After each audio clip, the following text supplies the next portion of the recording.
ہوں گے، وہ جھوٹے ہوں گے اور مکر و فریب کے ساتھ لوگوں کے ایمان پر حملہ کریں گے۔ خود حضور صلی اللہ علیہ وسلم کے زمانے میں ایک آدمی تھا جس کا نام تھا اسود عنسی۔ اس نے نبوت کا دعویٰ کیا۔ حضور صلی اللہ علیہ وسلم کو پتہ چلا، آپ نے اپنے صحابی حضرت فیروز دہلوی رضی اللہ تعالی عنہ کو بھیجا۔ حضرت فیروز دہلوی رضی اللہ عنہ نے حضور صلی اللہ علیہ وسلم کے حکم پر اس آدمی کو جا کے قتل کر دیا، اور جب وہ قتل ہو گیا، اللہ تعالیٰ نے وحی کے ذریعے حضور صلی اللہ علیہ وسلم کو اطلاع دی کہ جس اسود نے نبوت کا دعویٰ کیا تھا، آپ کے صحابی فیروز نے اسے قتل کر دیا۔ حضور صلی اللہ علیہ وسلم صحابہ کے مجمع میں تشریف فرما تھے۔ آپ صلی اللہ علیہ وسلم کی زبان سے جملہ نکلا، فاز فیروز، کہ فیروز کامیاب ہو گیا ہے، دنیا میں اپنے مقصد میں بھی کامیاب ہو گیا اور جنت کو حاصل کرنے میں بھی کامیاب ہو گیا ہے۔ اسی طرح حضور صلی اللہ علیہ وسلم کے زمانے میں ایک آدمی تھا جس کا نام تھا مسیلمہ کذاب۔ یہ یمامہ کے علاقے کا رہنے والا تھا، نام اس کا مسیلمہ تھا۔ اس نے بھی نبوت کا دعویٰ کیا، اور جب اس نے نبوت کا دعویٰ کیا اور اپنے آپ کو نبی کہا، تو اس نے حضور صلی اللہ علیہ وسلم کے نام مدینہ منورہ میں ایک خط لکھا، جس کا عنوان یہ تھا کہ مسیلمہ جو اللہ کا رسول ہے، اس کی طرف سے محمد جو اللہ کے رسول ہیں ان کے لیے یہ پیغام ہے۔ تو اپنے آپ کو بھی اس نے رسول اللہ کہا، اللہ کا نبی کہا، اور نیچے اس خط کا مضمون یہ تھا کہ جس طرح آپ اللہ کے نبی ہیں، میں بھی اللہ کا نبی اور رسول ہوں، اور اس نبوت کے معاملے میں آپ کا شراکت دار ہوں، مجھے اپنے ساتھ شریک کر لیجیے۔ حضور سرور کائنات صلی اللہ علیہ وسلم نے اس کو جو جواب لکھا، تو آپ صلی اللہ علیہ وسلم نے لکھا، محمد الرسول اللہ صلی اللہ علیہ وسلم کی طرف سے الی مسیلمہ کذاب۔ تو اس نے اپنے آپ کو مسیلمہ رسول کہا تھا۔ حضور صلی اللہ علیہ وسلم نے جو خط لکھوایا تو اس میں لکھوایا مسیلمہ کذاب، کہ تو رسول اللہ نہیں ہے، تو کذاب ہے، تو جھوٹا ہے۔ یہ حضور علیہ السلام کا لکھوانا تھا کہ اس کے بعد ہمیشہ کے لیے اس بندے کا نام مسیلمہ کذاب ہی پڑ گیا۔ اور اس میں حضور صلی اللہ علیہ وسلم نے فرمایا کہ یہ زمین تو اللہ کی ہے، اور اللہ جسے چاہتے ہیں اس کا مالک بنا دیتے ہیں، اور یہ نبوت کا معاملہ ایسا ہے جو اللہ نے مجھے عطا فرمایا ہے۔ تو میرے ساتھ نبوت کے معاملے میں شریک ہونا چاہتا ہے، اگر تو مجھ سے ایک تنکا بھی مانگے گا نبوت کے معاملے میں تجھے وہ بھی عطا نہیں کروں گا۔ یہ خط لے کے جانے والے صحابی رسول تھے جن کا نام ہے حضرت حبیب بن زید انصاری رضی اللہ تعالی عنہ۔ ان کو حضور صلی اللہ علیہ وسلم نے یہ خط دیا کہ جاؤ جا کے مسیلمہ کو پہنچا کے آؤ۔ جس وقت یہ خط لے کے گئے، مسیلمہ جو تھا وہ اپنے علاقے کا بڑا آدمی تھا، بڑی شان و شوکت والا تھا، اور پورا ان کا جو قبیلہ تھا بنو حنیفہ، اس کا وہ سردار تھا، اور بڑا اس کا لشکر تھا، بڑے چوکیدار اور بڑے محافظ اس نے کھڑے کیے ہوئے تھے۔ یہ خط لے کے جس وقت اس کے پاس پہنچے اور اس نے جب اس خط کے مضمون کو پڑھا تو اس کو غصہ آ گیا اور بڑا غضبناک ہوا، اور اس نے حضور صلی اللہ علیہ وسلم کے قاصد اور آپ کے سفیر حضرت حبیب بن زید انصاری رضی اللہ تعالیٰ عنہ کو گرفتار کر لیا۔ جس وقت وہ گرفتار ہو گئے، کچھ دن تک انہوں نے قید کر کے رکھا، اور بڑا ان کے اوپر تشدد کیا، بڑا ظلم کیا، اور بہت ان کو مارا پیٹا۔ مقصد یہ تھا کہ یہ ڈر کی وجہ سے، خوف کی وجہ سے اور اس تشدد کی وجہ سے یہ اپنا دین اور مذہب چھوڑ دیں گے اور مجھے اللہ کا نبی مان لیں گے، اور اس کا مقصد یہ تھا کہ جب یہ مجھے قبول کر لیں گے تو باقی لوگوں کے لیے قبول کرنا آسان ہو جائے گا۔ کئی دن تک مسلسل وہ تشدد کرتا رہا، ٹارچر کرتا رہا، ظلم و ستم کا نشانہ بناتا رہا، حتیٰ کہ ایک دن مسیلمہ کذاب نے پھر اپنی قوم کے لوگوں کو جمع کیا اور بڑا اکٹھ کیا، اجتماع کیا۔ جب سارے لوگ اکٹھے ہو گئے، حضرت حبیب بن زید انصاری کو وہاں پر لایا گیا، اور جب لایا گیا تو لوگوں نے دیکھا کہ ان کا سارا جسم لہولہان ہے، بدن ان کا زخمی ہے، اور مار کے نشان ان کے چہرے پر اور جسم کے باقی حصوں پر وہ بالکل واضح نظر آ رہے تھے۔ مسیلمہ یہ سمجھ رہا تھا کہ اس مار کی وجہ سے، اس ظلم کی وجہ سے اور اس تشدد کی وجہ سے ہو سکتا ہے کہ ان کا ایمان ڈگمگا گیا ہو اور اس میں تزلزل آ گیا ہو اور یہ مجھے نبی تسلیم کرنے کے لیے تیار ہو گیا ہو۔ تو وہ چاہتا تھا سارے لوگوں کے سامنے یہ بات آئے۔ تو اس نے اس موقع پر حضرت حبیب کو اپنے سامنے کھڑا کیا، اور کھڑا کر کے اس نے سوال کیا، کیا تو اس بات کی گواہی دیتا ہے کہ محمد صلی اللہ علیہ وسلم اللہ کے رسول ہیں؟ تو حضرت حبیب بن زید انصاری رضی اللہ عنہ کہنے لگے، ہاں میں گواہی دیتا ہوں کہ محمد الرسول اللہ صلی اللہ علیہ وسلم اللہ کے رسول ہیں۔ اس نے اپنا اگلا جملہ کہا، وہ کہنے لگا، اچھا کیا تو اس بات کی بھی گواہی دیتا ہے کہ میں بھی اللہ کا رسول ہوں؟ تو حضرت حبیب بن زید انصاری کہنے لگے، انا اسم ولا اسمع، میں بہرا ہوں، مجھے تیری یہ بات سنائی نہیں دے رہی۔ اب وہ غصے سے پاگل ہو گیا، دیوانہ ہو گیا، اور اس کی دال ٹپکنے لگی اور آنکھیں جو تھی وہ شعلہ اگلنے لگی کہ سب کے سامنے مجھے رسوا کر دیا اس نے، اور سب کے سامنے شرمندہ کر دیا۔ وہ تو یہ سمجھ رہا تھا کہ جب میں سوال کروں گا تو اس مار اور خوف کی وجہ سے یہ فوراً مجھے اللہ کا رسول مان لے گا، لیکن جو جواب تھا وہ خلاف توقع تھا۔ حضرت حبیب کہنے لگے، انا اسم ولا اسمع، پہلی بات سنا بھی صحیح اور اس کا جواب بھی دیا، لیکن جب اس نے دوسری بات پوچھی تو کہنے لگے کہ میں تو بہرا ہوں، مجھے تیری یہ بات سنائی نہیں دے رہی۔ غصے سے پاگل ہوا۔ جلاد پاس کھڑا تھا، اسے کہنے لگا کہ تلوار اس کے بدن پہ مار اور اس کے جسم کا کوئی حصہ جدا کر دے، کوئی ٹکڑا جدا کر دے۔ وہ جلاد آگے بڑھا اور اس نے تلوار ماری حضرت حبیب کے کندھے پر، اور ان کا ایک بازو کٹ کے زمین پہ گر گیا۔ اس نے کہا کہ اب تو یہ مانے گا۔ پھر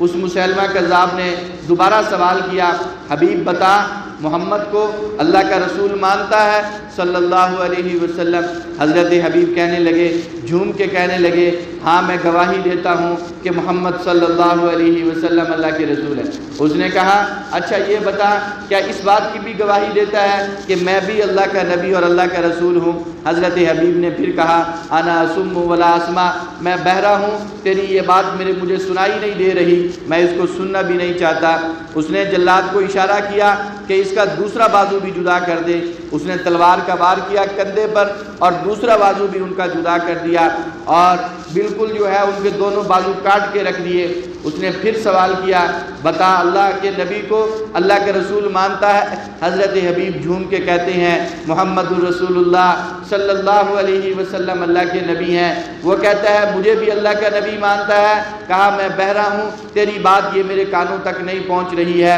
وہ جلاد کو کہنے لگا، جب تک یہ مجھے اللہ کا نبی نہیں مانے گا اور میری نبوت کو تسلیم نہیں کرے گا، میں سوال کرتا رہوں گا، یہ اسی طرح جواب دیتا رہے گا۔ اس کے جسم کا ایک ایک حصہ، ایک ایک ٹکڑا تلوار کے وار کے ساتھ علیحدہ کرتے رہنا۔ اللہ کی شان، حضرت حبیب بن زید انصاری رضی اللہ عنہ کا ایمان اتنا مضبوط تھا اور اتنا قوی تھا، حضور علیہ السلام کی ختم نبوت پر اتنا غیر متزلزل ایمان تھا ان کا کہ جسم کے ٹکڑے ہو رہے ہیں، بوٹیاں نکالی جا رہی ہیں، دونوں بازو اتار لیے گئے ہیں، اور جسم کا آدھا حصہ تقریباً ٹکڑوں کے اندر تبدیل ہو گیا۔ لیکن جب بھی وہ سوال کرتا تھا کہ بتاؤ محمد صلی اللہ علیہ وسلم اللہ کے رسول ہیں، حضرت حبیب پھر بھی جھوم کے کہتے تھے، ہاں میں گواہی دیتا ہوں کہ آپ اللہ کے نبی اور رسول ہیں۔ اور وہ جب اپنی نبوت اور رسالت کے بارے میں پوچھتا تھا تو حضرت حبیب کہتے تھے، مجھے یہ بات سنائی نہیں دے رہی۔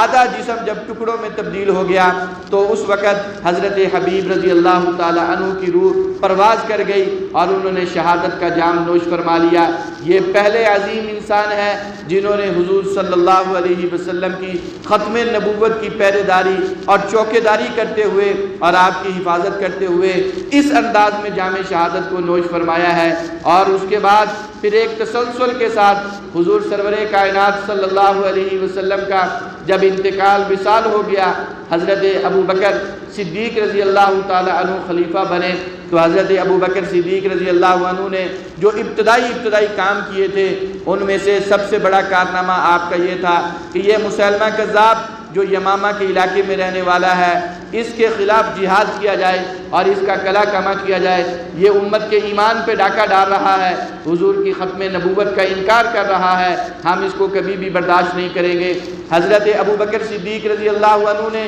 ایک لشکر روانہ کیا، لیکن آگے ان کا لشکر بھاری تھا، مسلمانوں کے لشکر کو بہت نقصان ہوا اور پوری طرح جو ہے مسیلمہ کذاب کے لشکر کو شکست نہ ہو سکی۔ پھر حضرت ابوبکر صدیق نے مسلمانوں کا دوسرا لشکر روانہ کیا، نتیجتاً مسلمانوں کا نقصان زیادہ تھا، کافروں کا نقصان کم تھا۔ پھر بالآخر حضرت صدیق اکبر رضی اللہ عنہ نے حضرت خالد بن ولید رضی اللہ تعالی عنہ کی امارت اور ان کی سربراہی کے اندر اور ان کی قیادت کے اندر مسلمانوں کا ایک لشکر جرار مسلمانوں کی طرف سے مسیلمہ کذاب کے مقابلے میں بھیجا اور یمامہ کے میدان کے اندر ایک بہت عظیم الشان جنگ ہوئی اور بڑی ایک جنگ لڑی گئی، لیکن یہ جنگ ایسی تھی جو ایک نتیجہ خیز جنگ ثابت ہوئی۔ لیکن اس جنگ کے اندر مسلمانوں کے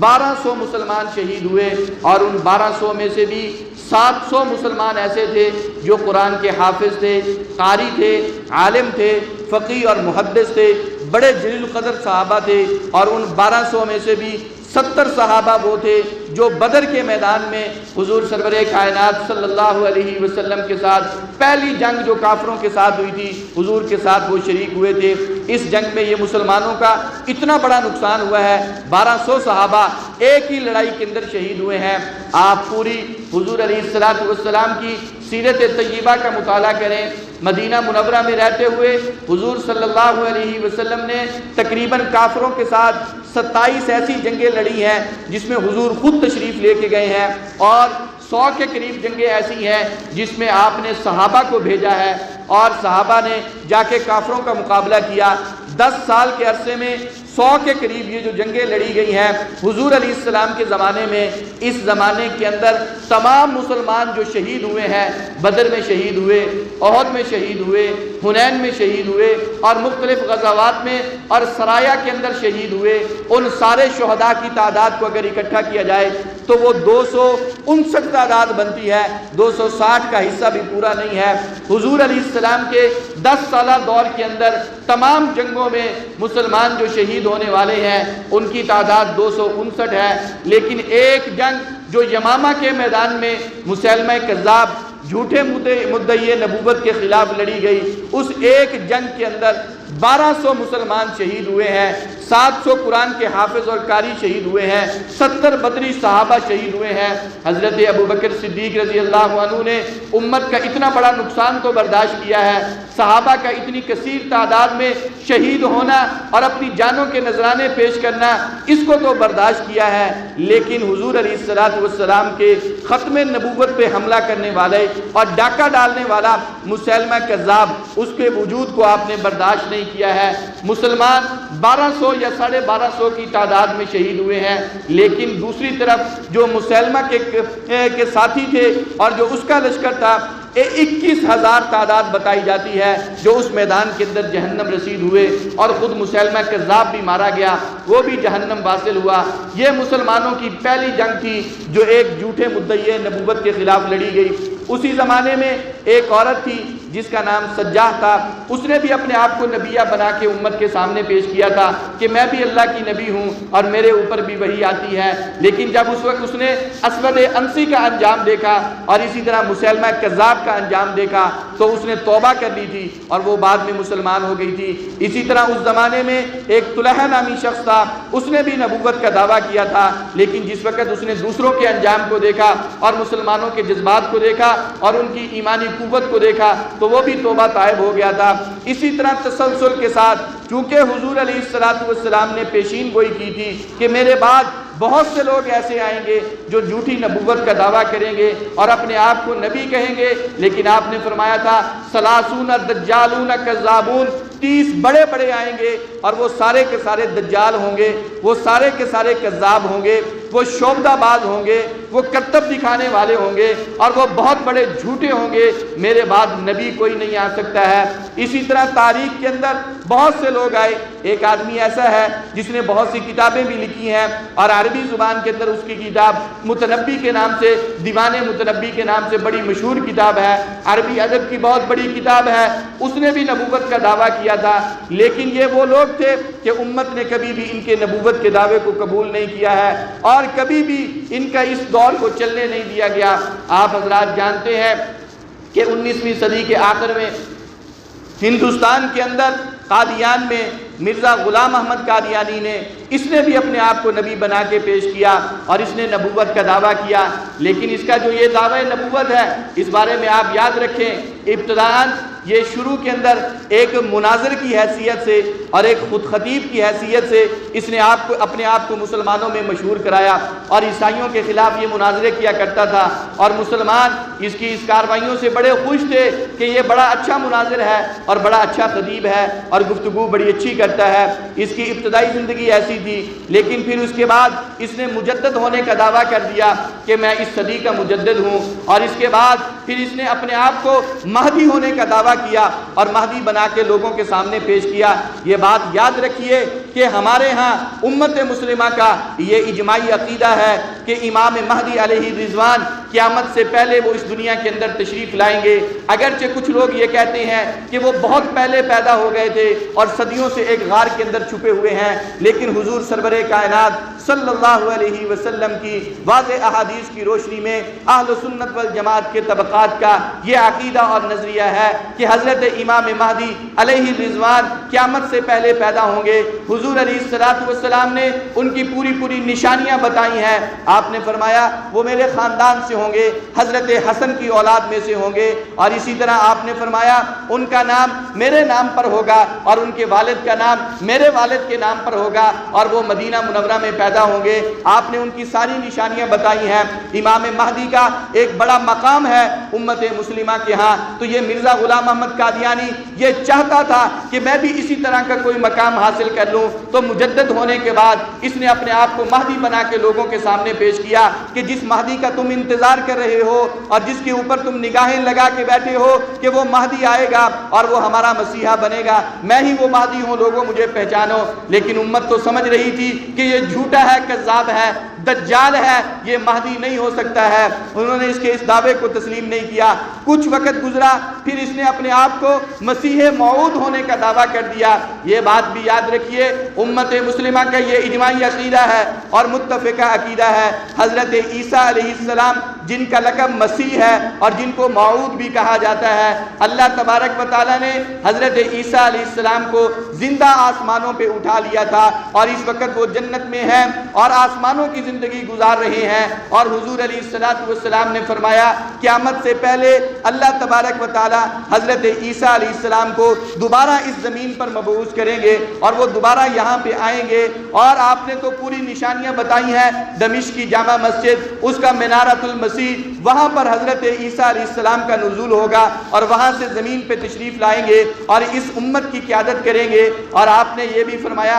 وہ شادی بھی کریں گے اور ان کی اولاد بھی ہوگی، اور جو ان کی دنیا کی عمر ہے جب وہ پوری ہو جائے گی پھر ان کا انتقال ہوگا، اور مدینہ منورہ میں روضہ رسول میں آپ علیہ السلام نے فرمایا میرے بالکل قبر کے پاس ان کے دفن کی جگہ ہے اور وہ یہاں پر مدفون ہوں گے۔ حضرت عیسیٰ علیہ السلام نے چونکہ دنیا کے اندر تشریف لانا ہے اور اس امت کے لیے مسیحا بن کے آنا ہے اور عیسائیوں اور یہودیوں کے خلاف انہوں نے جہاد کرنا ہے، ان کی خاص نشانیاں جو احادیث کے اندر بتائی گئی ہیں ان میں یہ ہے کہ جس وقت حضرت عیسیٰ علیہ السلام آئیں گے شراب کو حرام کر دیں گے، خنزیر کو قتل کریں گے، صلیب کو توڑ دیں گے، یہ جو عیسائیوں کے بڑے بڑے نشان ہیں ان سب کو ختم کر دیں گے، اور وہ دور ایسا دور ہوگا جو یہودیوں اور عیسائیوں کے زوال کا دور ہوگا اور امت مسلمہ کے عروج اور ترقی اور کمال کا دور ہوگا۔ یہ مسیح موعود حضرت عیسیٰ علیہ السلام جن کا ہم انتظار کر رہے ہیں، تو یہ مرزا غلام احمد قادیانی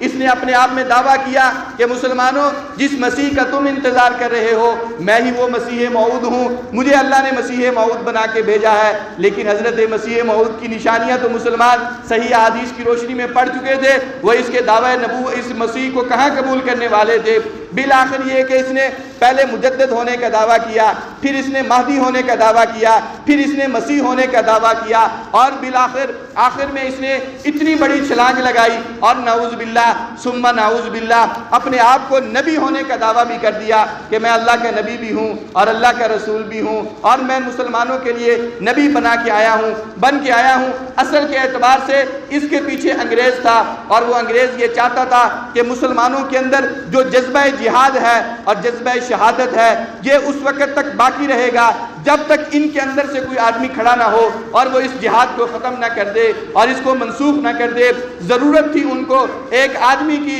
کہ وہ انہی میں سے کھڑا ہو اور وہ نبوت کا اعلان کرے اور وہ یہ کہے کہ نبی ہونے کی حیثیت سے میں نے جہاد کو منسوخ کر دیا ہے، اب کافروں سے لڑنے کی ضرورت نہیں ہے، جہاد کرنے کی ضرورت نہیں ہے۔ اپنے اس کام کو مکمل کروانے کے لیے اس مرزا غلام احمد قادیانی کو تیار کیا اور اس سے نبوت کا دعویٰ کروایا، اور اس نے باقاعدہ جو ہے اپنے نبوت کے دعوے کے بعد جہاد کی منسوخی کے آرڈر جاری کر دیے کہ میں نے جہاد کو منسوخ کر دیا ہے۔ یہ امت مسلمہ کے اندر ایک بہت بڑا فتنہ تھا، اگرچہ آج ہم دیکھ لیں 100 سال سے بھی زیادہ عرصہ گزر چکا ہے اور امت اس وقت سے لے کر آج تک اس فتنے کا تعاقب کر رہی ہے اور اس فتنے کے پیچھے لگی ہوئی ہے، لیکن اس فتنے کی جڑیں اس امت کے اندر اتنی مضبوط ہو چکی ہیں، اتنی گہری ہو چکی ہیں، کیونکہ ان کے پیچھے اسرائیل کا یہودی بھی ہے، ان کے پیچھے برطانیہ کے عیسائی بھی ہیں، ان کے پیچھے امریکہ کے عیسائی بھی ہیں، اور پوری کفریت طاقتیں اور قوتیں وہ ساری کی ساری اس فتنے کے پیچھے ہیں۔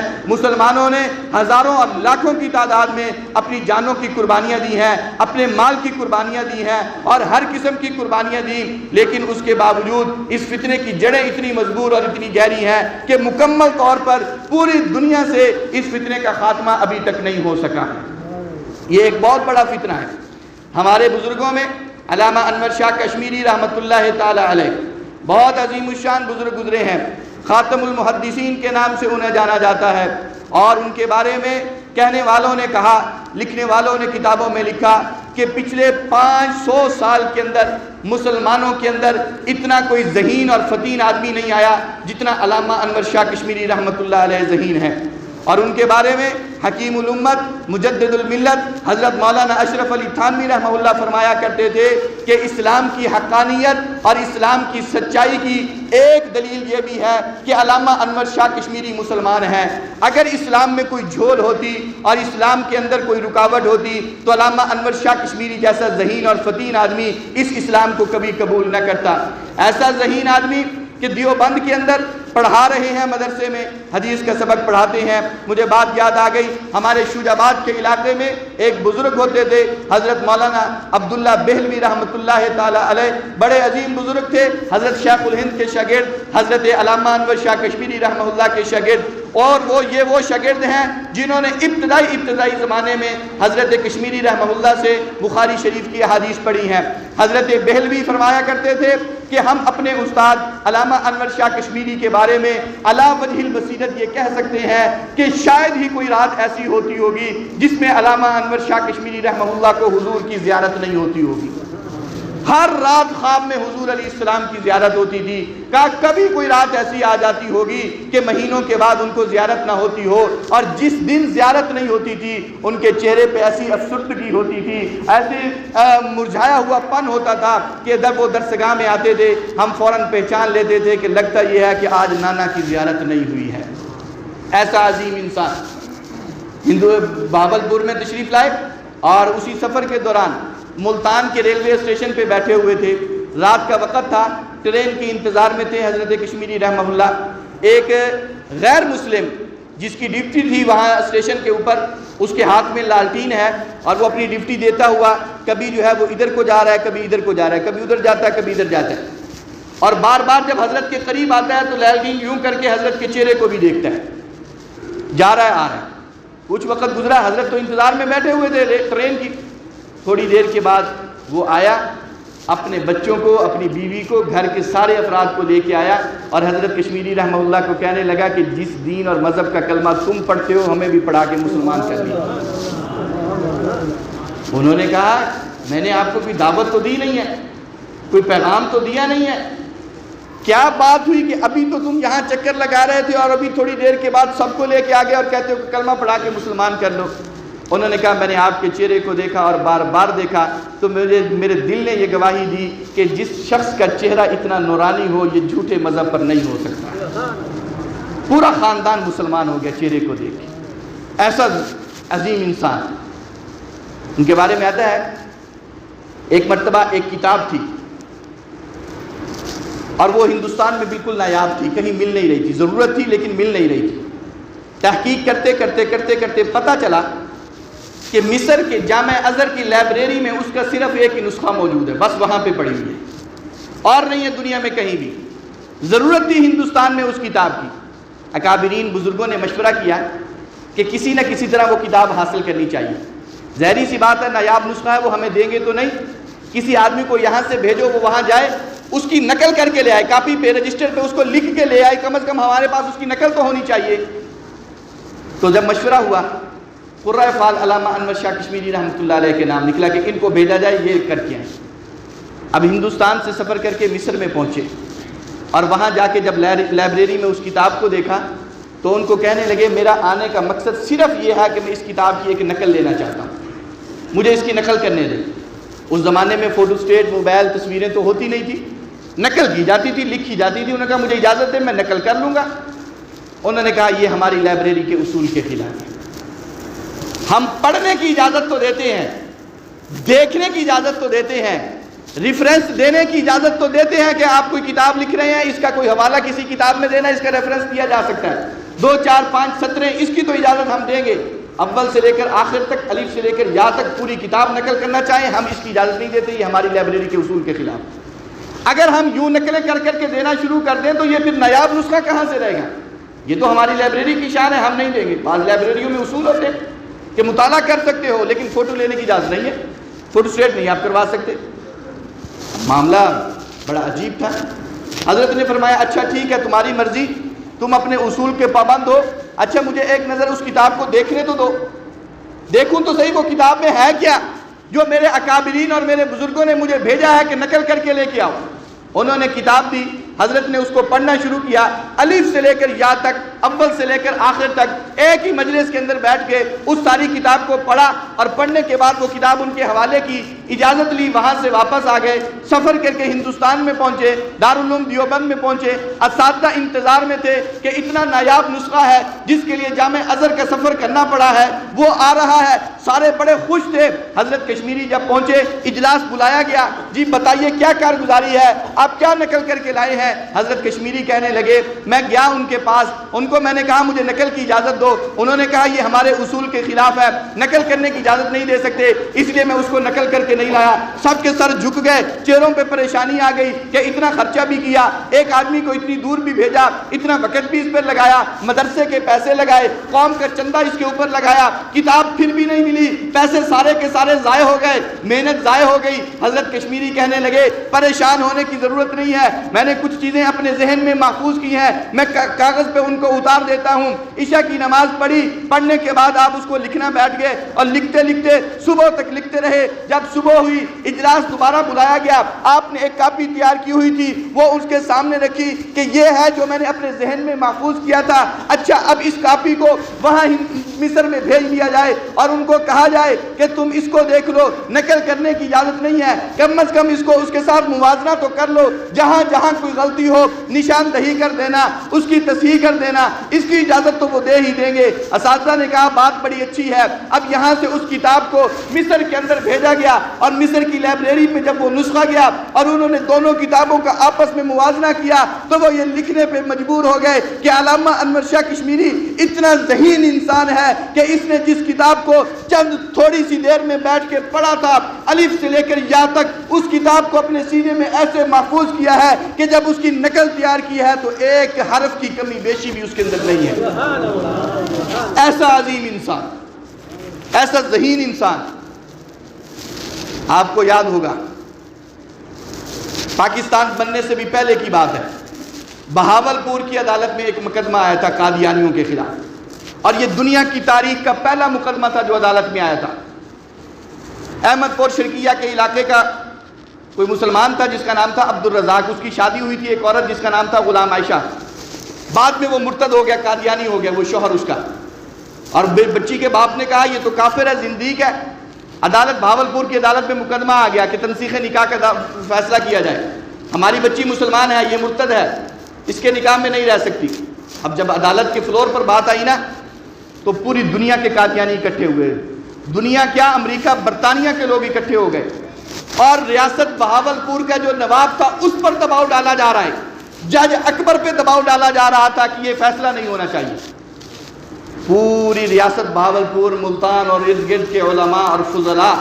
اور پوری وکالت اور یہ سارے کے سارے لوگ اکٹھے ہوئے، کئی سال عدالت میں مقدمہ چلتا رہا، لیکن پیشی پہ پیشی بڑھتی ہے، فیصلہ کوئی نہیں ہو رہا، جرح ہو رہی ہے، بات ہو رہی ہے۔ آخر علماء پریشان ہوئے کہ معاملہ کیا ہے، کوئی تو ایسا آدمی آنا چاہیے جو ان قادیانیوں کو دندان شکن جواب دے اور ان کو خاموش کروا دے۔ جب بیٹھے نا آپس میں تو انہوں نے کہا دنیا کیا، بر صغیر کیا، پوری دنیا کے اندر ایک ہی انسان ہے جو ان کا مقابلہ کر سکتا ہے، اور وہ علامہ انور شاہ کشمیری ہیں، ان کے پاس چلتے ہیں۔ اگر وہ یہاں آنے پہ آمادہ ہو گئے اور انہوں نے آ کے اس مقدمے کو اپنے ہاتھ میں لے لیا، ہمیں اللہ کی رحمت سے پوری امید ہے کہ یہ مقدمہ حل ہو کے رہے گا۔ کہتے ہیں بہاولپور کے علماء کا وفد ہندوستان میں پہنچا، بر صغیر کے دیوبند مدرسے میں، اور وہاں پہ جا کے بات کی۔ علامہ انور شاہ کشمیری رحمہ اللہ کو سارا مقدمہ بتایا گیا کہ اس طرح کا کیس عدالت میں چل رہا ہے، آپ آئیں اور آ کے وہاں پر وکالت کے فرائض سر انجام دیں۔ علامہ انور شاہ کشمیری رحمہ اللہ نے سفر کیا اور وہاں سے بہاولپور آئے، اور جب بہاولپور میں آئے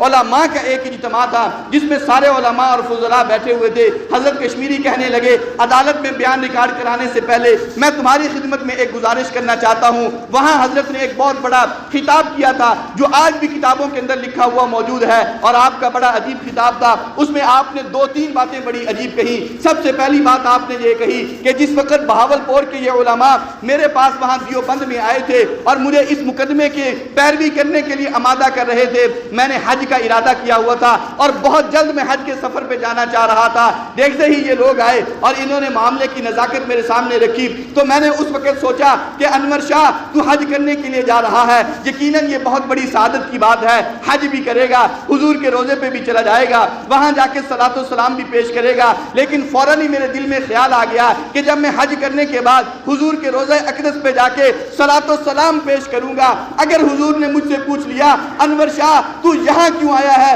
تیری ضرورت تو بہاولپور کی عدالت میں تھی، وہاں میری ختم نبوت کی بات ہو رہی تھی، تم وہاں کیوں نہیں گئے، تو میں اپنے نانا کو کیا جواب دوں گا؟ میں نے حج کا ارادہ ملتوی کر دیا کہ پھر زندگی ہوگی تو حج کر لوں گا، یہاں آنا ضروری ہے۔ اور آپ نے فرمایا دوستو تم سمجھ رہے ہو، دیکھ رہے ہو کہ میں عمر کے کس حصے میں ہوں، بالکل بوڑھا ہو چکا ہوں۔ اور علماء نے لکھا ہے اس وقت حضرت کو بیماری تھی، خونی بواسیر کے آپ شکار تھے، آپ زیادہ دیر بیٹھ بھی نہیں سکتے تھے، آپ نے ٹرین کے ذریعے سفر کیا اور سارا سفر لیٹ کے کیا، لیکن کہنا یہ چاہتے تھے، بتانا یہ چاہتے تھے کہ یہ مقدمہ ایسا ہے جس میں ضرور آنا چاہوں گا۔ اور اس کے بعد دوسری بات آپ نے یہ کہی کہ یاد رکھو حضور کی ختم نبوت کا کام اتنا عظیم کام ہے، آپ نے فرمایا اگر ہم حضور کی ختم نبوت کا تحفظ نہ کر سکے تو میرے علماء اس بات کو یاد رکھنا کہ پھر گلی کا کتا بھی ہم سے اچھا ہے، کہ وہ جس گلی کے اندر رہتا ہے، جہاں کا نمک کھاتا ہے، اس گلی کا حق پورا پورا ادا کرتا ہے۔ ہم جس نبی کے امتی ہیں، ہم جس نبی کے غلام ہیں، اگر ہم حضور کی ختم نبوت کا تحفظ نہیں کر سکیں گے تو پھر ہم نے ایک کتے والی حیثیت بھی سر انجام نہیں دی ہے۔ تیسری اور آخری بات جو علامہ انور شاہ کشمیری رحمۃ اللہ علیہ نے اس وقت کہی، حالانکہ آپ خاتم المحدثین تھے، بر صغیر کے سب سے بڑے ادارے دیوبند کی مسند حدیث پہ بیٹھ کے حدیث پڑھانے والے تھے، ہر رات حضور کی خواب میں زیارت کرنے والے تھے، آپ کی راتیں بھی اللہ کی عبادت میں، دن بھی اللہ کی عبادت میں۔ کتنے لوگ ایسے ہیں جو صرف حضرت کشمیری کے چہرے کو دیکھ کے مسلمان ہوئے ہیں۔ حضرت کشمیری کہنے لگے جس وقت یہ بہاولپور کے علماء کا وفد میرے پاس آیا، تھوڑی دیر کے لیے میں نے سوچا کہ میرے پاس ایسا کون سا عمل ہے کہ آج اگر میری وفات ہو جاتی ہے میں اللہ کی دربار میں اس عمل کو پیش کروں اور یہ امید لگاؤں کہ اس عمل کی وجہ سے میری نجات ہو جائے گی، میری بخشش ہو جائے گی۔ میں نے اپنی ساری زندگی میں غور کیا مجھے کوئی عمل نظر نہیں آیا۔ میرے دوستو یہ کوئی عام انسان نہیں کہہ رہا ہے، یہ حدیث پڑھانے والا شیخ المحدثین کہہ رہا ہے، خاتم المحدثین کہہ رہا ہے، دنیا کا عظیم ذہین ترین انسان کہہ رہا ہے، اور جس کے چہرے کو دیکھ کے لوگ مسلمان ہو جائیں وہ کہہ رہا ہے کہ جب میں نے اپنی زندگی پر غور کیا مجھے اپنی پچھلی زندگی میں کوئی ایک ایسا عمل نظر نہیں آیا کہ جس کو رب کی دربار میں پیش کر کے میں یہ امید لگا سکوں کہ اس عمل کی وجہ سے میری مغفرت ہو جائے گی، میری بخشش ہو جائے گی۔ میں نے سوچا موقع بڑا اچھا ہے، پہلے تو کچھ نہیں کر سکا، آج حضور کی ختم نبوت کے لیے اگر بہاولپور سفر کر کے چلا گیا اور وہاں پر جا کے عدالت کے اندر اپنا بیان ریکارڈ کرا دیا اور حضور کی ختم نبوت کا تحفظ کرنے والوں میں میرا نام آ جائے تو یہ عمل ایسا ہے جو اللہ کی دربار میں پیش کروں گا اور اس پر میری مغفرت اور بخشش ہو جائے گی۔ اس سے اندازہ لگائیں کہ یہ کام کتنا اہم ہے، کتنا عظیم کام ہے، اور پھر اس پر بھی غور کریں کہ اس وقت جو ہمارے معروضی حالات ہیں اور بالخصوص پاکستان میں جو حالات بنائے جا رہے ہیں وہ انتہائی عجیب ہیں۔ آپ حضرات کے علم میں ہوگا، مختصر وقت میں صرف 2-3 باتیں عرض کر رہا ہوں۔ آپ کو یاد ہوگا پاکستان میں ایک عورت آسیہ مسیح نامی تھی جس نے حضور کی گستاخی کی تھی، اس پر مقدمہ چلا تھا، تفصیل پہلے بھی میں نے کسی جمعے میں شاید عرض کی تھی پوری اس مقدمے کی۔ علاقے کی پنچایت سے لے کر سیشن کورٹ اور ہائی کورٹ کے 2 ججوں نے اس کے اعترافی اور اقراری بیان کے اوپر اس کو سزائے موت کی سزا سنائی تھی، سزائے موت کی سزا۔ سیشن کورٹ نے بھی اور ہائی کورٹ کے 2 ججوں نے 2 جگہ پر اس کو سزا سنائی گئی۔ لیکن ایک طریقہ کار ہوتا ہے ہر ملک کے اندر، اب اگر ہائی کورٹ کی نے سزا سنا دی ہے تو سپریم کورٹ میں جا سکتے ہیں، سپریم کورٹ بھی اگر کسی کی سزا کو برقرار رکھتی ہے تو پھر نظر ثانی کی درخواست بھی دی جا سکتی ہے، نظر ثانی کی درخواست بھی ریجیکٹ ہو جائے تو پھر اس کے بعد اگلا مرحلہ ہوتا ہے صدر کے پاس، کہ صدر کے پاس درخواست بھیجی جائے، رحم کی اپیل کی جائے کہ مجھے معاف کر دیا جائے۔ یہ ایک مرحلہ ہوتا ہے قانونی طریقہ کار کے مطابق کہ اس طریقے سے ہوتی ہوئی درخواست جو ہے وہ صدر تک پہنچتی ہے۔ لیکن پتہ نہیں پاکستان میں کیا بھونچال آیا کہ وہی آسیہ مسیح جو اپنے گھر میں بیٹھ کے لوگوں کے سامنے بھی اپنے جرم کا اقرار کرتی ہے، بھری پنچایت میں اپنے جرم کا اقرار کرتی ہے، اے سی اور تحصیلدار کے سامنے اپنے جرم کا اقرار کرتی ہے، سیشن کورٹ کے جج کے سامنے بند کمرے میں بیٹھ کے اپنے جرم کا اقرار کرتی ہے، ہائی کورٹ کے جج جن کے پاس مقدمہ کئی سالوں کے بعد گیا وہ شروع سے انکوائری دوبارہ کرواتے ہیں اور پھر اس کو وہ ملزمہ اور مجرمہ ثابت ہوتی ہے۔ اس کے باوجود ایک گورنر جس کو سلمان کہا جاتا تھا وہ راتوں رات جو ہے وہ اس عورت سے جا کے ملتا ہے اور اس کے جا کے جیل میں اس کو یقین دہانی کراتا ہے، بس میں نے یہ درخواست لکھی ہے اور ابھی میں جا رہا ہوں صدر کے پاس، اس وقت زرداری کا دور تھا، ابھی میں صدر کے پاس جا رہا ہوں اور میں دستخط کروا کے آؤں گا اور میں تجھے رہا کروا دوں گا۔ یعنی وہ درمیان والا سارا پروسیس ختم۔ کون سی ایسی قوتیں تھیں جو اس کے پیچھے، اور پھر اس نے اس موقع پر ایک پریس کانفرنس بھی کی تھی جس میں اس نے ناموس رسالت کے قانون کو کالا قانون کہہ کے پکارا تھا، جس کے نتیجے میں پھر اس کو گولی مار کے جہنم واصل بھی کر دیا گیا تھا۔ اب دیکھو کہ ایک مقدمہ پاکستان میں وہ تھا جو آسیہ مسیح پہ چل رہا تھا اور بہت پہلے سے چل رہا تھا اور پوری ایک ترتیب کے ساتھ چل رہا تھا۔ اس کے ساتھ ہی اگلا مقدمہ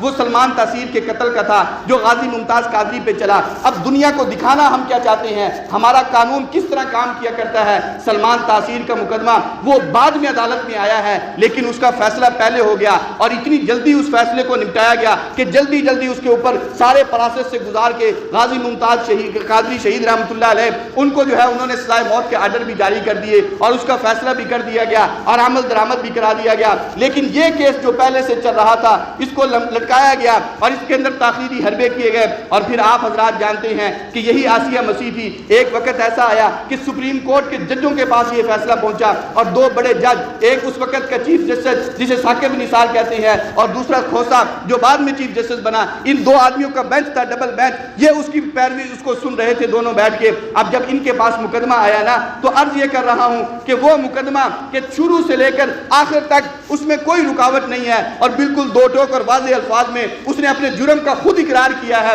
اب ثاقب نثار کے پاس مقدمہ آیا تو یہ دونوں ججوں نے اس کو سنا، انہوں نے اس کے اوپر جو نوٹس لکھے وہ بڑے عجیب تھے، دنیا کو پتہ نہیں کیا پیغام دینا چاہتے تھے۔ ثاقب نثار کہنے لگا کہ یہ مقدمہ تو سارا کا سارا ٹھیک ہے لیکن اس میں ایک بات ایسی ہے، فرمایا کہ اس میں جو گواہ ہیں ان کے بیانات آپس میں نہیں ملتے ہیں، گواہوں کے بیانات میں تضاد ہے، اس لیے جو ہے اس کو ریجیکٹ کیا جاتا ہے۔ اس نے اس مقدمے کو ریجیکٹ کر دیا۔ گواہوں کے بیانات میں تضاد وہ سیشن کورٹ کے جج کو نظر نہیں آیا, وہ ہائی کورٹ کے ججوں کو نظر نہیں آیا, وہ ثاقب نثار کو نظر آ گیا اور اس نے اس کے اندر ان کو یہ کہہ کے فارغ کر دیا. اب وہ گواہوں کے بیانات کیا تھے اس پر بھی اگر آپ غور کریں تو حقیقت میں کوئی تضاد نہیں تھا. ہوا یہ تھا کہ جس وقت یہ بات چلی تھی تو سب سے پہلے اس گاؤں کا جو نمبردار اور چودھری تھا اس کے پاس پنچایت آئی, اور جب وہاں پر پنچایت آئی تو پنچایت کے اندر تقریباً 2000 آدمی وہاں پر شریک تھے اور وہاں پر جمع ہوئے. انہوں نے وہاں پہ بیٹھ کے فیصلہ کیا کہ ایک کمیٹی بنائی جائے. 15 آدمیوں کی ایک کمیٹی بنائی گئی کہ یہ 15 آدمی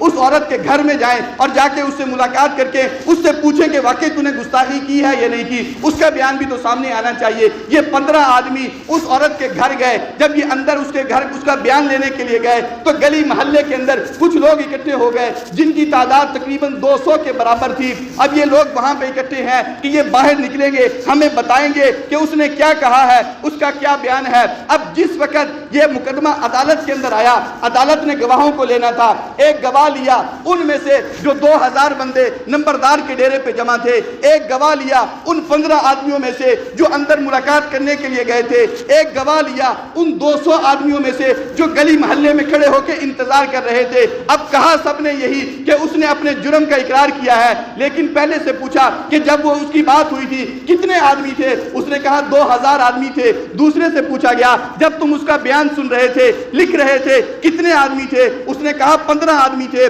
تیسرے سے پوچھا گیا جب تم وہاں پہ جمع تھے کتنے آدمی تھے, اس نے کہا ہم 200 آدمی تھے. اب بات تو بالکل ٹھیک ہے نا کہ پہلے 2000 کا مجمع تھا, پھر اندر ملاقات کرنے والے 15 آدمی تھے, پھر گلی میں جمع ہونے والے 200 آدمی تھے. لیکن ثاقب نثار اسی بنیاد کو بہانہ بنا کے اس نے کہا گواہوں کے بیانات میں تضاد ہے لہٰذا ان کی گواہی قابل قبول نہیں. کھوسا صاحب جو تھے انہوں نے بھی اس کے اوپر اعتراض لگا دیا کہ یہ مقدمہ ایسا ہے کہ عدالت کے اندر بہت بعد میں آیا ہے, پہلے علاقے کی پنچایتیں ہوتی رہی ہیں, نمبرداروں کے پاس جاتے رہے ہیں, تھانے کے چکر لگاتے رہے ہیں, یہ تو کئی مہینے گزر گئے, اس کے بعد عدالت کا انہوں نے کی طرف یہ آئے ہیں. اگر یہ پہلے دن آ جاتے پھر تو ہم اس کا فیصلہ کر دیتے. اب یہ جو درمیان میں اتنا وقت گزرا ہے اس لیے ہم اس کا کوئی فیصلہ نہیں کر سکتے. دنیا کی کون سا قانون ہے, کون سی عدالت ہے جو یہ کہے کہ وقوع کے اتنے مہینے بعد یا اتنے سال کے بعد جو مقدمہ ہمارے پاس آیا ہے اب اس کی حیثیت کوئی نہیں. مقدمہ تو مقدمہ ہوتا ہے, چاہے ایک دن کے بعد آ جائے چاہے 6 مہینے کے بعد آ جائے, دنیا کا قانون کوئی نہیں تھا. لیکن لوگوں کی آنکھوں میں جھول ڈالنے کے لیے اس کا یہ فیصلہ کیا گیا. اور پھر آپ جانتے ہیں کہ راتوں رات خصوصی طیارے کے ذریعے سے اسے ملک سے باہر بھی بھیج دیا گیا, اور پھر ہمارا وزیر اعظم امریکہ کے اندر جاتا ہے اور وہاں ایک بڑا جلسہ کرتا ہے, اور جلسہ کرنے کے بعد ان لوگوں کے سامنے اپنی رپورٹ پیش کرتا ہے کہ دیکھو ہم نے ناموس رسالت کی مجرمہ کو کس آسانی کے ساتھ ملک سے باہر نکال دیا, جو مجھ سے پہلے وزیر اعظم اور صدر نہیں کر سکے وہ کام میں نے کتنی آسانی کے ساتھ کر دیا ہے. اپنی رپورٹ ان کے سامنے پیش کر رہا ہے. یہ ہمارے قوم کے حالات تھے,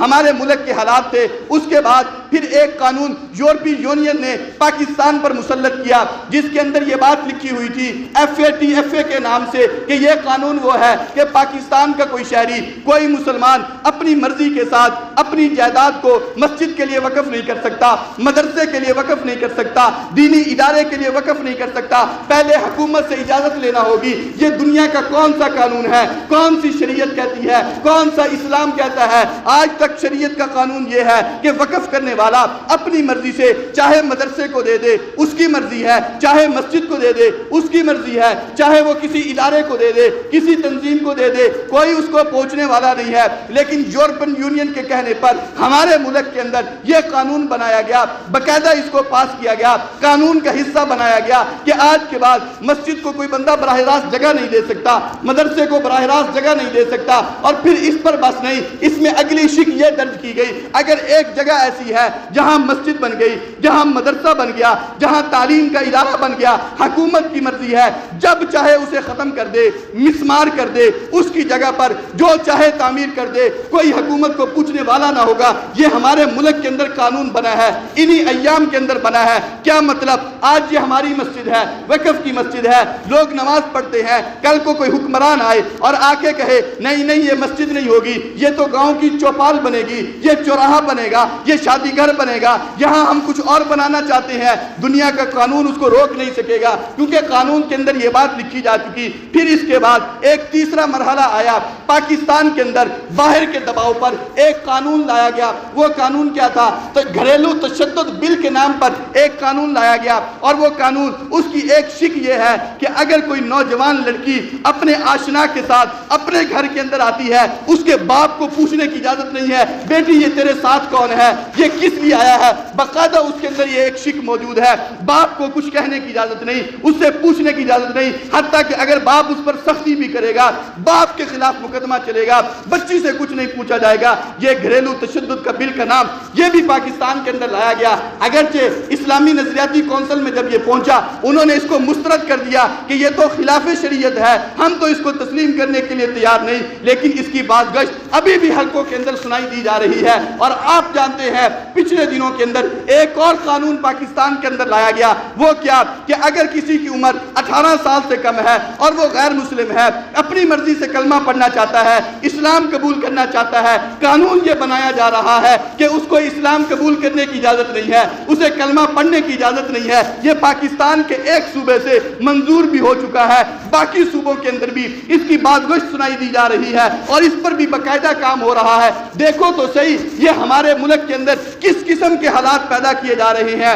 اور کس قسم کی باتیں ہمیں دین کے نام پر اور کلمے کے نام پر ہمیں سننے کو مل رہی ہے۔ میرے دوستو، جب یہ حالات اس قسم کے بنے جس میں مسجد کو پابند کیا گیا، جس میں مدرسے کو پابند کیا گیا، جس میں دینی اداروں کو پابند کیا گیا، جس میں مسلمانوں کے گھریلو نظام کو تباہ اور برباد کرنے کی کوشش کی گئی، اس وقت میرے اور آپ کے اکابرین ہمارے بزرگوں نے یہ فیصلہ کیا کہ یہ لوگ جو دنیا کے کہنے پر مسجد کو پابند کر سکتے ہیں، مدرسے کو پابند کر سکتے ہیں، گھریلو نظام کو تباہ کر سکتے ہیں، کیا ہو سکتا ہے ایسا وقت آ جائے کہ یہ انہی کے دباؤ میں آ کے ختم نبوت کے قانون کو ختم کر دیں، ناموس رسالت کے قانون کو ختم کر دے۔ اس لیے ضرورت ہے اس بات کی کہ وقت سے پہلے اس کے سامنے سد سکندری بن جانا چاہیے، دیوار بن کے کھڑا ہو جانا چاہیے، اپنے حکمرانوں کو یہ سبق دینا چاہیے کہ ہم مہنگائی تو برداشت کر سکتے ہیں، بے روزگاری تو برداشت کر سکتے ہیں، بھوک پیاس اور افلاس کو تو برداشت کر سکتے ہیں، اور تم جو طاغوتی طاقتوں کے نیچے دبے ہوئے ہو یہ تو ہمارے اوپر اثر انداز نہیں ہو سکتی، لیکن کم از کم حضور کی ختم نبوت اور ناموس رسالت کے قانون میں تبدیلی برداشت نہیں کر سکتے۔ ہونا چاہیے کہ نہیں ہونا چاہیے؟ اور ہمارے بزرگوں نے ان حالات کے اندر فیصلہ کیا عوام کے اندر ایک بیداری مہم پیدا کرنے کا، اور اپنے حکمرانوں کو ایک سبق دینے کا، اور اصل کے اعتبار سے غیروں کو یہ سبق دیا جا رہا ہے۔ حضرت عطا اللہ شاہ بخاری رحمۃ اللہ تعالیٰ علیہ فرمایا کرتے تھے کہ میری لڑائی قادیانیوں سے کم ہے، یہودیوں اور عیسائیوں سے زیادہ ہے، اور فرماتے تھے کہ جب میں قادیانیوں کی دم پہ پاکستان میں پاؤں رکھتا ہوں ان کی چیخیں برطانیہ اور امریکہ میں سنائی دی جاتی ہیں، وہاں سے ان کی چیخیں نکلتی ہیں جب یہ نہیں۔ اور چند دن پہلے برطانوی پارلیمنٹ، باقاعدہ وہاں کی پارلیمنٹ نے پورے اتفاق کے ساتھ ایک کتاب شائع کی، وہاں کی پارلیمنٹ کی طرف سے کتاب شائع ہوئی، اور اس کے باقاعدہ انہوں نے یہ بات لکھی کہ پاکستان کی ریاست نے احمدیوں، جن کو ہم قادیانی کہتے ہیں، وہ تو اپنے آپ کو احمدی کہتے ہیں، پاکستان کی ریاست نے 1974 میں عدالت کے اندر ان کو غیر مسلم اقلیت قرار دے کے ان کے اوپر بہت بڑا ظلم کیا۔ برطانیہ کی پارلیمنٹ کہہ رہی ہے، ہونا تو یہ چاہیے تھا کہ ہماری ریاست اس کا جواب دیتی، وزیر اعظم کا دفتر اس کا جواب دیتا، وزیر خارجہ کی طرف سے اس کا جواب دیا جاتا، کیونکہ اس نے بات عام لوگوں کی نہیں کی ہے، ریاست کی بات کی ہے۔ جب ریاست کی بات ہو تو ریاست کو جواب دینا چاہیے، وزیر خارجہ، وزیر قانون جواب دیتا ہے، وزیر اطلاعات و نشریات جواب دیتا ہے، لیکن کئی مہینے گزر گئے، کوئی جواب کسی حلقے کی طرف سے نہیں آیا۔ ہمارے اکابرین نے فیصلہ کیا کہ حکمران جواب دے نہ دے، پاکستان کی عوام جواب ضرور دے گی، اور اس کے لیے انہوں نے پورے ملک کے اندر ختم نبوت کانفرنسز کا انعقاد کا اعلان کیا۔ 6 ستمبر راولپنڈی لیاقت باغ میں عظیم الشان ختم نبوت کانفرنس ہوئی، اعلان کیا گیا ہوگی۔ 7 ستمبر لاہور مینار پاکستان کے سائے میں ختم نبوت کانفرنس کا اعلان کیا گیا۔ جیسے ہی ان 2 کانفرنسوں کا ہمارے بزرگوں نے اعلان کیا، آپ حضرات واقف ہوں گے ان چیزوں سے، اچانک بغیر کسی پیشگی اعلان اور نوٹس کے پورے پنجاب کے اندر لاک ڈاؤن لگا دیا گیا کرونا کے نام پر. ہر چیز بند اور جام کر دی گئی, سفری سہولیات تک ختم کر دی گئی کرونا کے نام پر. جی کرونا ہے, لیکن اللہ کی شان, ادارے تو بند ہوئے, شہر تو بند ہوئے, سڑکیں تو جام ہوئی, روڈ تو ختم ہوئے, بسیں تو ختم ہوئی, لیکن لاکھوں لوگ راول پنڈی میں بھی پہنچے اور لاہور میں بھی پہنچے. حضرت مولانا اللہ وسعہ صاحب دامت برکاتہم العالیہ, پرسوں بھی میں نے ان کا بیان سنا ختم نبوت کے حوالے سے, کل بھی ان کے ساتھ تھا. انہوں نے مجھے